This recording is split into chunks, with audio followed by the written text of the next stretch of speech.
آپ کے سامنے جو باتیں رکھنی ہے وہ ہے صحابہ کی مقام۔ تو سب سے پہلے آپ یوں سمجھیے، صحابہ یہ صحابی کی جمع ہے۔ علماء کرام بیٹھے ہیں، وہ بہتر جانتے اس کے بارے میں۔ صحابہ یہ صحابی کی جمع ہے، اور صحابی اس انسان کو کہتے ہیں من لقی النبی صلی اللہ علیہ وسلم مؤمنا ومات علی الاسلام۔ صحابی اس انسان کو کہتے ہیں جو ایمان ہی کی حالت میں اللہ کے نبی سے ملاقات کی ہو اور ایمان ہی پر اس کا خاتمہ ہو۔ چاہیے وہ ایمان ہی کی حالت میں 2 منٹ پہلے ملاقات کی ہو، پھر ان کی موت آ گئی، اسے بھی صحابی کہا جاتا ہے۔ یہ ہے صحابہ کی ایک تعریف۔ صحابہ کا مقام کیا ہے؟ صحابی کی تعریف تو ہم نے سن لی، اب صحابہ کا مقام دیکھیے۔ اس کے مقام کو سمجھنے کے لیے اللہ تبارک و تعالیٰ نے قرآن مجید کے اندر اس آیت میں نقشہ کھینچا ہے۔ محمد الرسول اللہ، محمد صلی اللہ علیہ وسلم یہ اللہ کے رسول ہیں۔ والذین معہ، اس نقطے پر ذرا غور کرو، والذین معہ، اور جو لوگ ان کے ساتھ ہیں، یعنی محمد صلی اللہ علیہ وسلم کے ساتھ کون لوگ ہیں؟ والذین معہ اشداء علی الکفار رحماء بینہم۔ اللہ تبارک و تعالیٰ نے جو ان محمد کے ساتھ ہیں ان لوگوں کا تذکرہ کیا ہے کہ محمد یہ اللہ کے رسول ہے، اور جو ان کے ساتھ ہیں وہ اللہ کے دشمنوں پر بڑا سخت ہے، بہت سخت ہے۔ رحماء بینہم، آپسی معاملات میں بڑے رحم دل ہیں۔ رکعن سجدہ، اللہ تبارک و تعالیٰ اس صحابی کی خصوصیت کو واضح کر رہا ہے، ان کے فضیلت و مقام کا ایک تذکرہ کر رہا ہے قرآن کے اندر۔ رکعن سجدہ، جب بھی تم انہیں دیکھو گے، جب بھی وہ تمہیں نظر آئیں گے، وہ رکوع کی حالت میں ہوں گے یا سجدے کی حالت میں تمہیں نظر آئیں گے۔ آگے دیکھیے ان کا ٹارگٹ کیا ہے، ان کا مقصد کیا ہے۔ آج ہر انسان کا ایک ٹارگٹ ہوا کرتا ہے، ایک مقصد ہوا کرتا ہے۔ جب انسان اس دنیاوی زندگی میں آتے ہیں، انسان جب تک اسے عقل سلیم نہیں آیا، یعنی سن بلوغیت میں پہنچ جانے کے بعد، عقل آ جانے کے بعد، دنیائی معاملات میں پڑ جانے کے بعد، انسان کے دماغ کی ایک سوچ ہوا کرتی ہے کہ اب ہم تو بڑے ہو گئے ہیں، ہمارا ٹارگٹ یہی، ہمارا مشن یہی ہے کہ جب تک میری بڑھاپا کی زندگی نہ آ جائے، جب تک ہماری جان میں جان باقی رہے، جب تک ہمیں طاقت اور قوت رہے، ہمیں اس زندگی کے اندر محنت کر لینی ہے، خوب دولتیں کما لینی ہے، تاکہ بڑھاپے میں وہ ہمارا ساتھ آئے۔ یہ لوگوں کا ایک ٹارگٹ، ایک مشن ہوا کرتا ہے۔ لیکن میرے نبی کے صحابہ تو وہ صحابہ ہیں، ان کا مشن کیا، ان کا ٹارگٹ کیا تھا؟ اللہ تبارک و تعالیٰ نے اس قرآن کے اندر نقشہ کھینچا ہے، یبتغون فضلا من اللہ ورضوانا۔ وہ جو بھی نیکی کا کام کیا کرتے تھے، ان کا ایک ہی مقصد تھا، ایک ہی ٹارگٹ تھا کہ وہ اپنے پروردگار کو راضی کرنے کے لیے کیا کرتے تھے؟ غور کر رہے ہیں؟ اپنے رب کو راضی کرنے کے لیے۔ اب اللہ تبارک و تعالیٰ ان کی اور ایک مقام کو واضح کرتا ہے کہ تم کیسے نبی کے صحابہ کو پہچانو گے۔ اللہ رب العالمین نے اسے بھی قرآن کے ذریعے ہائی لائٹ کر دیتا ہے۔ وہ کیا ہے کہ جب بھی تم ان کی طرف نظر اٹھا کر کے دیکھو گے، یعنی ان کے چہرے کے اندر، ان کی پیشانی کے اندر، من اثر السجود، سجدے کرنے کی وجہ سے ان پر نشانات پڑے رہے ہوں گے۔ یہ اللہ کے نبی کے صحابہ کی خصوصیت ہے۔ دیکھ رہے ہیں؟ اللہ نے ان کی خصوصیت، ان کی مقام، ان کی وضاحت کو قرآن میں نقشہ کیا۔ ہر شخص اس سے واقف ہے۔ ہم اس نبی کے امتی ہیں، اور اس نبی کی، صحابہ کی یہ کیفیت دیکھو۔ آج ہم انسان دنیاوی زندگی کے اندر ایک مثال لے لو، جو کالج اور یونیورسٹی میں پڑھتا ہے، پاس کرنے کے لیے بڑا دن رات محنت کرتا ہے، تب بھی جا کر کے وہ انسان 100 نمبر نہیں لا پاتا ہے، رات دن ایک کر دیتا ہے۔ دنیا میں زندگی میں جس دنیا کی کوئی حقیقت نہیں ہے، یہ دنیا ایک دن دھوکہ دینے والی ہے، یہ دنیا سے سب کو رخصت ہو کر کے جانا ہے، اس کے پیچھے ہم رات دن ایک کر دیتے ہیں، تب بھی ہمیں 100 نمبر نہیں ملتا ہے۔ کتنی محنت کرتے ہیں۔ صحابہ کا مقام دیکھو، یہ مقام جب صحابہ کو ملا تو کیوں ملا؟ اللہ رب العالمین نے یہ مقام اسے ایسے ہی نہیں دے دیا، بلکہ اللہ تبارک و تعالیٰ نے صحابہ کو امتحان لیا ہے۔ کون سے امتحان لیے؟ اٹھائیے قرآن مجید کے 26واں پارہ، اللہ رب العالمین نے اس کے اندر نقشہ کھینچا ہے، اولئک نمتحن اللہ قلوبہم للتقوی۔ اللہ تبارک و تعالیٰ نے نبی کے صحابہ کو جو امتحان لیا وہ تقوی کا امتحان لیا ہے۔ اب امتحان تو رب نے لے لی، نمبر کیا ملا؟ اس نقطے پر دو، کتنے نمبر لائے صحابہ کرام نے؟ کیا 100 میں سے 80 لائے یا کتنے لائے؟ اس کا تذکرہ اللہ تبارک و تعالیٰ نے قرآن مجید میں کیا ہے۔ قرآن مجید کی وہ آیتیں اٹھاؤ جس کے اندر امتحان لینے کے بعد جو نمبر دیا ہے وہ 100 نمبر کی آیت بھی ہے۔ اور کون سی ایسی آیت؟ والسابقون الاولون من المہاجرین والانصار۔ اس آیت کی تفسیر پڑھو۔ اللہ رب العالمین نے صحابہ کرام کو جو امتحان لیا ہے وہ تقوی کا امتحان لیا ہے، پرہیزگاری کا امتحان لیا ہے، نیککاری کا امتحان لیا ہے، اور امتحان لینے کے بعد انہیں 100 نمبر تو دے دیا ہے۔ اب کیا اس آیت کی آخری جز کو لے لو، رضی اللہ عنہم ورضوا عنہ، اللہ صحابہ سے راضی ہو گئے اور یہ صحابہ اپنے رب سے راضی ہو گئے۔ پورے کے پورے نمبر 100 نمبر، اور 100 نمبر کی آیت بھی ہے ماشاءاللہ۔ اب بتائیے میرے بھائی، ہم لوگ محنت کر رہے ہیں، دین کی باتیں بھی سن رہے ہیں، میں برا نہیں کہتا، میں صرف خاکہ بتا رہا ہوں، ایک آئینہ دکھا رہا ہوں۔ ہر شخص اپنے اپنے نفس میں سوچے اور یہ محاسبہ کرے کہ صحابی کی زندگی کی تاریخ اور آج ہم جس دور میں جی رہے ہیں ہم کیسے لگ رہے ہیں، ذرا غور کیجیے۔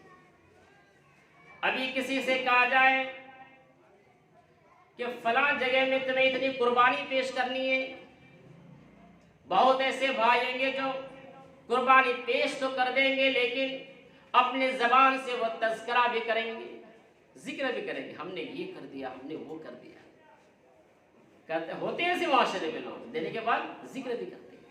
لیکن میرے نبی کے صحابہ تو وہ صحابہ ہیں، دیکھو انہوں نے کیسی کیسی قربانیاں پیش کی ہے۔ نبی کے صحابہ میں سے ایک صحابی، آپ یہ واقعہ سنے ہوں گے، جن کا نام حدیث کے اندر آتا ہے کہ ابو حنجلہ نام ہے، نبی کے نوجوان صحابی ہیں۔ میرے بھائیو دیکھو کتنی بڑی یہ صحابی نے قربانی پیش کی ہے۔ ابھی شادی کی ہے، شادی کی پہلی رات ہے، یعنی جسے شب زفاف کے نام سے جانا جاتا ہے، یہ شادی کی پہلی رات ہے۔ نبی کی یہ نوجوان صحابی ہے، شادی کی پہلی رات ہے، بیوی سے ملاقات کا وقت ہے، رات کی آخری حصہ کی گھڑی ہے، اور اتنے نازک گھڑی میں حنجلہ کی کان میں جناب محمد رسول اللہ صلی اللہ علیہ وسلم کی یہ ندائیں، ان کی آواز ان کے کانوں میں ٹکراتی ہے کہ تمہیں جنگ کے میدان کی طرف جانا ہے۔ نبی کی صحابہ تو وہ صحابہ ہے جو جنگ کے میدان میں بھی نبی کے ساتھ رہے، دکھ میں بھی نبی کے ساتھ رہے، سکھ میں بھی نبی کے ساتھ رہے، مصیبتیں آنے پر بھی نبی کے ساتھ رہے، ہر گھڑی ہر لمحہ نبی کے ساتھ دیتے رہے۔ وہی بات اللہ رب العالمین نے نقشہ کھینچا ہے، والذین معه، جو لوگ ان کے ساتھ ہیں۔ دیکھو یہ نوجوان صحابی ہے، بیوی سے ملاقات کا گھڑی کا وقت ہے، ہر شخص اس سے واقف ہوں گے جو شادی شدہ ہے، وہ رات کیسی رات ہوتی ہے، کتنی بڑی قربانی انہوں نے پیش کی ہے۔ وہ رات کے وقت اپنے بستر سے اٹھ کے کھڑا ہو جاتا ہے، بیوی ان ان کے ہاتھ پکڑ لیتی ہے، اے میرے سرتاج، اے میرے شوہر، کہاں جا رہے ہو؟ رات تو ابھی مکمل نہیں ہوئی ہے، رات تو ابھی باقی ہے۔ کہا کہ اے میرے شریک حیا، اے میری بیوی، کیا تمہاری کانوں میں آواز نہیں ٹکرائی ہے؟ امام الانبیاء کی ندا میرے کانوں میں ٹکرا چکی ہے، مجھے جنگ کے میدان کی طرف جانا ہے۔ یہ نوجوان، یہ حنظلہ نبی کے نوجوان صحابی ہے۔ بیوی کہتی ہے ٹھیک ہے، تمہیں جانا ہے تو جا، لیکن میں منع نہیں کرتا، ابھی رات بہت باقی ہے، رات مکمل ہو جانے دو۔ آج ہی نئی نئی شادی ہوئی ہے، آج نئی نویلی دلہن تمہارے سامنے بیٹھی ہوئی ہے، رات کا یہ پہلا دن ہے، شادی کا یہ پہلا دن ہے، تم مجھے چھوڑ کے چلے جانا، میں تجھے منع نہیں کرتا ہوں، صبح کا انتظار کر لو۔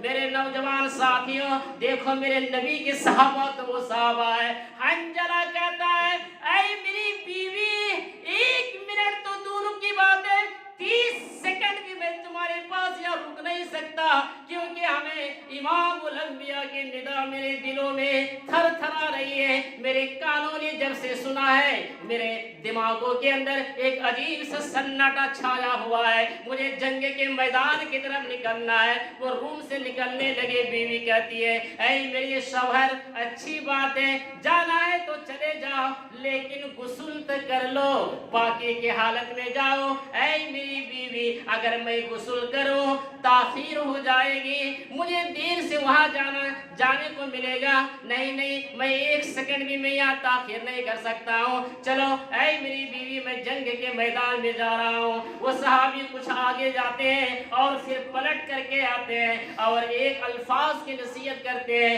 ایک جملے ان کی بیوی کے کانوں میں پہنچا دیتے ہیں، اے میری بیوی، میں جنگ کے میدان کی طرف جا رہا ہوں، اگر اے میری بیوی اللہ نہ کرے کہ ایسا کوئی حادثہ ہو، اگر مجھے اس جنگ کے میدان میں بھی موت آ جائے تو تم میرا انتظار نہ کرنا، ابھی تیری جوانی باقی ہے، تو دوسری شادی کر لینا، میرا انتظار نہ کرنا، یہ میری طرف سے ایک نصیحت سمجھ لینا، میں تجھے حکم نہیں لگاتا ہوں، یہ میری نصیحت کی طرح ایک رائے مشورہ لے لینا، کیونکہ تمہاری زندگی ابھی باقی ہے۔ یہ نصیحتیں کر کے شوہر چلا جاتا ہے جنگ کے میدان میں۔ لڑائی کے دوران حنظلہ کو شہید کر دیا جاتا ہے، لاشیں پڑی ہوئی ہیں، حنظلہ کو شہید کر دیا جاتا ہے، اور بھی صحابہ کرام کی ڈیڈ باڈی وہاں پر پڑے ہوئے ہیں۔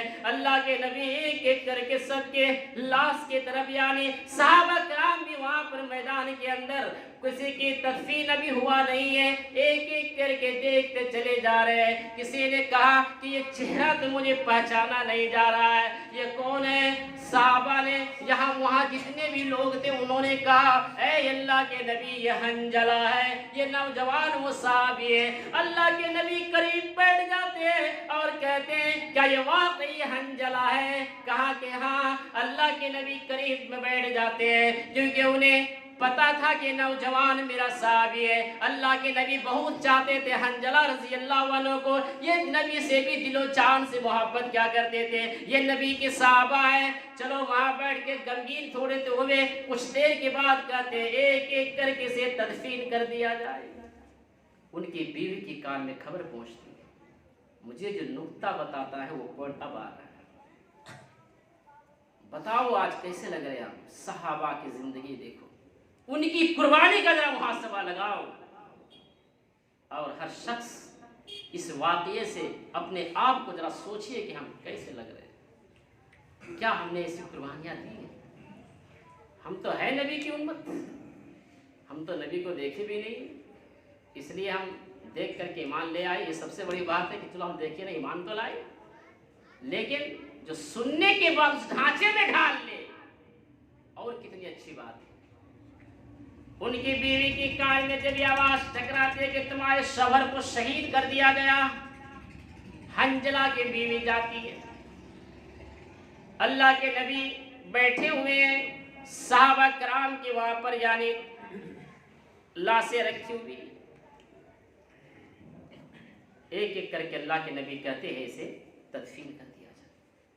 جب حنظلہ کی باری آئی، ان کی بیوی پردے کی آڑ سے دیکھ رہی ہے، کہا کہ اسے بھی جاؤ تدفین کر دو، شہید کو نہ کفنایا جاتا ہے نہ غسل دیا جاتا ہے. مسئلہ یاد رکھیں, وہ جیسے ہی ہے اس کو ویسے ہی دفن کر دیا جائے. یہ شہید کا مسئلہ ہے, عام لوگوں کے لیے نہیں. اللہ کے نبی کہتے ہیں جاؤ اب ان کی باری ہے, ان کی بیوی نے تو دیکھ لی ہوگی, اب انہیں بھی تدفین کر دو, دفن کر دو. حنجلہ چیخ کر کے کہتی ہے کہ اے اللہ کے نبی, یہ میرا شوہر ہے, آج یہ میری شادی ہوئی ہے, شادی کی پہلی رات ہے, اے نبی اسے غسل دے دیجئے. اللہ کے نبی کہتے ہیں اے عورت, اے خاتون, کیا تجھے مسئلہ نہیں معلوم ہے کہ شہید کو غسل نہیں دیا جاتا ہے؟ ہاں اللہ کے نبی مجھے معلوم ہے کہ شہید کو غسل نہیں دیا جاتا ہے بلکہ اس کو ویسے ہی دفن کر دیا جاتا ہے.